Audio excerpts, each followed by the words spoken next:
మందరతో ఇలా అన్నది. ఓ మందర, నీ మాటలలోని గూఢార్థం ఇప్పుడిప్పుడే బోధపడుతుంది. రాముని రాజ్యాభిషేకాన్ని ఎలాగైనా ఆపాలని నా మనసు తహతహలాడుతుంది. నా మనసు మొద్దుబారిపోయింది. నాకేమీ తోచడం లేదు. నువ్వే ఏదైనా మంచి ఆలోచన చెప్పు. అప్పుడు మందర, అమ్మా రాణి, నీకు అన్నీ తెలుసు. నోటి నుండి వినాలని ఈ విధంగా మాట్లాడుతున్నావు. అయినా అడిగావు కాబట్టి నాకు తోచిన సలహా చెబుతాను, విను. పూర్వం దేవాసురులు యుద్ధం చేసే సమయంలో ఇంద్రుడు ఇతర రాజర్షులతో పాటు నీ భర్త సహాయం కూడా కోరాడు. ఆ యుద్ధానికి దశరథ మహారాజు నిన్ను కూడా తీసుకొని వెళ్ళాడు. మీరంతా కలిసి దండకారణ్య ప్రాంతంలో తిమిజ్వజుడని రాక్షసుని బలగాలను ఎదుర్కొన్నారు. వారిలో శంబరుడనేవాడు బహుమాయావి. దేవతలందరినీ జయించి ఇంద్రునితో తలపడ్డాడు.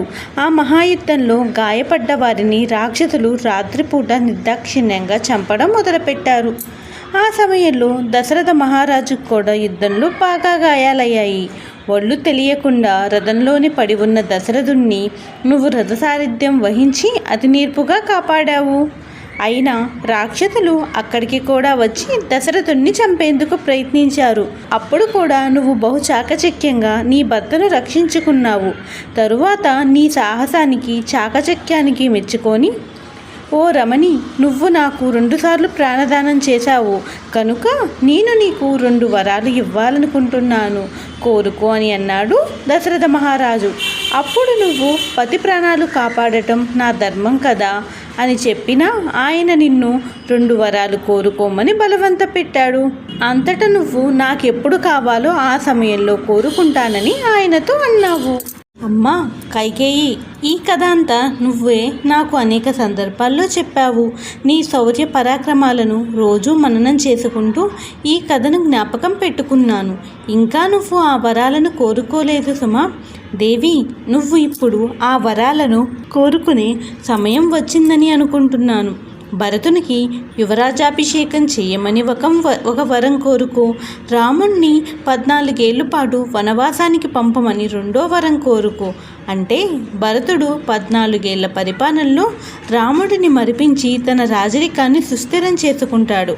ఇక ఆ వరాలను అడిగే విధానం కూడా చెబుతాను, విను. నగలన్నీ తీసివెయ్యి, చిరిగిపోయిన మాసిపోయిన చీర ధరించు, కోపం నటించు, అలక గృహంలో పడుకో. మహారాజు వచ్చి నిన్ను పలకరించినా పలకవద్దు. ఆయన పలకరించిన కొద్దీ ఏడుస్తూ నేలపై పొర్లగింతలు పెట్టు.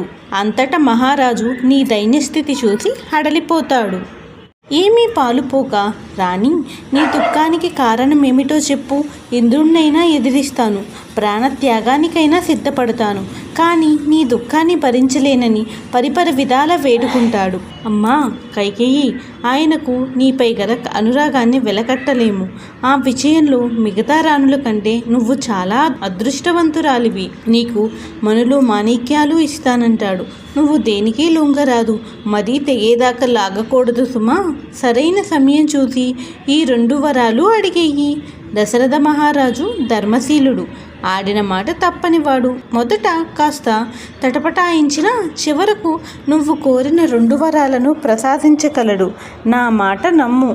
కైకేయి స్వభావం చేత మంచిదే అయినా దుష్ట సాంగత్యం చేత క్షణకాలం బాలికల మందర పన్నాగానికి బానిసయ్యింది. ఓ మందర, నిన్ను ఇంతకాలం ఏదో ఒక దాసిన చూసినట్లే చూశానే కానీ నువ్వు నా ఇంత ప్రేమాభిమానాలు కలిగి ఉంటావని అనుకోలేదు. అంతేకాదు, నువ్వింత వివరంగా చెప్పకపోయినట్లయితే నా భర్త నా పట్ల చేస్తున్న దుర్మార్గాన్ని తెలుసుకోలేకపోయేదాన్ని. నా కళ్ళు తెరిపించావు. నువ్వు ప్రపంచంలో ఉండే గూని వాళ్ళందరిలో శ్రేష్ఠురాలివి సుమ. ఆ మాటకొస్తే నీకు మిగతా గూని వారికి పోలికే లేదు అని కైకేయి మందరతో అన్నది. వాళ్ళంతా వీపుపైన ఇంత గూనితో ఉంటూ వంకర టింకర అవయవాలతో అందవిహీనంగా ఉంటారు. నువ్వు అలా కాదు, గూని వారందరిలోకి అందగత్తెవు. వీపుపై నీ గూని ఎంత ఎత్తుగా బయటకు కనిపిస్తుందో అంతే ఎత్తున ముందు ప్రక్క కూడా నీ ఎత్తైన వక్షస్థలం బిగువుగాను బింకంగాను ఉండి నీ స్తనాల అందాలను ఏమని వర్ణించను చెప్పెను. ఆ అందాలు తమకు లేకపోయాయే నీ దిగులుతో నీ పొట్ట సిగ్గుతో చిక్కిపోయాయి. నీ ముఖం చంద్రబింబంలా వెలిగిపోతుంది. నువ్వు గూని చేత వంగి నడుస్తున్నా నీ ముఖం మాత్రం అందవికారంగా లేదు.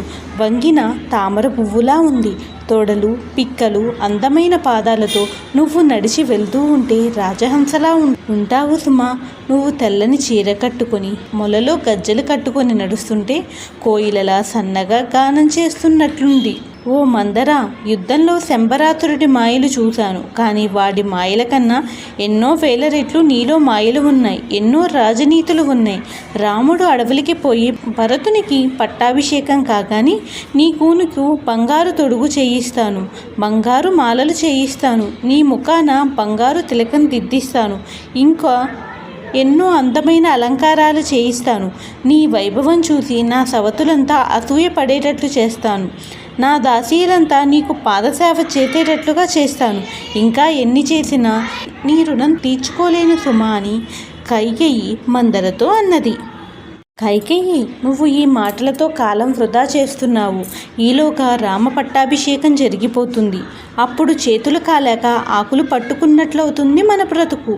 నదిలో నీరంతా పోయిన తర్వాత ఆనకట్టలు కడితే ఏమైనా ప్రయోజనం ఉంటుందా చెప్పు? కాబట్టి ఇలాంటి మాటలతో కాలాయాపన చేయవద్దు. వెంటనే రంగంలోకి దిగు.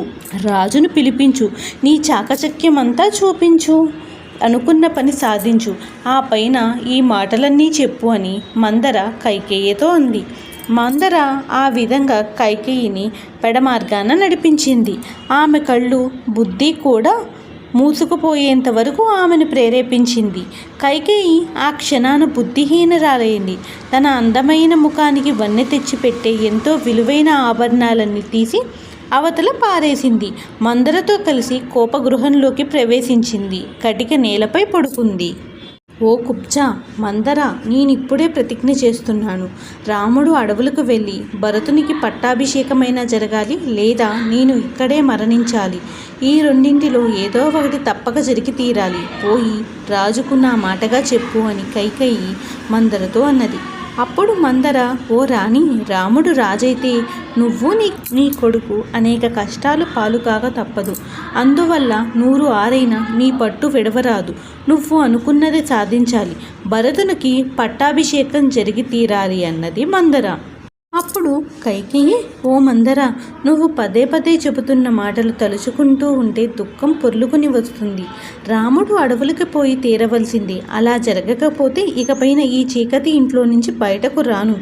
చందన లేపనాలేవి ఒంటికి పులుముకోను. అన్నమే తినను, నీళ్లు త్రాగను, ప్రాణత్యాగం చేస్తాను అని మందరతో అన్నది. శాపగ్రస్తురాలైన దేవకన్యలాగా కైకేయి ఆ చీకటి గదిలో కటిక నేలపై పడుకుంది. అంతా చీకటి గృహంలో కోపంతో రగిలిపోయే ఆమె ముఖం మాత్రం ఎర్రగా తెలుస్తుంది. ఆమె నేలపై విసిరికొట్టిన రత్నహారాలు, మణిమాణిక్యాలు నక్షత్రాల్లా మెరుస్తున్నాయి.